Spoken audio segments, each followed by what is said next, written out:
Hello everyone, welcome to mini blog. আজকে আমার মার সাথে মিষ্টি বানাচ্ছিলাম, তো মাখার সময় দেখাতে পারিনি। এসে দেখি না মা মিষ্টি করছে, তো কীরমভাবে করছে সেটাও দেখাচ্ছি। এদিকে মিষ্টি ভাজছি আমি, আর এদিকে মিষ্টি জল দিয়ে দিয়েছি, চিনি দিয়েছি, এলাচ দিয়ে বসিয়ে দিয়েছি। মিষ্টি কটা দিয়ে দিয়েছি এতে জলেতে, ওগুলো কীরকম হয় দেখবো বলে। মিষ্টিগুলো তো লাল লাল করে ভেজে নিচ্ছি। দেখে মনে হচ্ছে না ফুরুলি, তালের ফুরুলি লাগছে, কিন্তু মিষ্টি ওটা।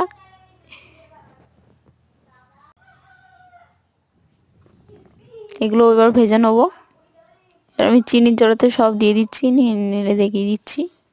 এবার আমি একটা কেটে দেখাচ্ছি যে কীরকম হয়েছে মিষ্টিটা।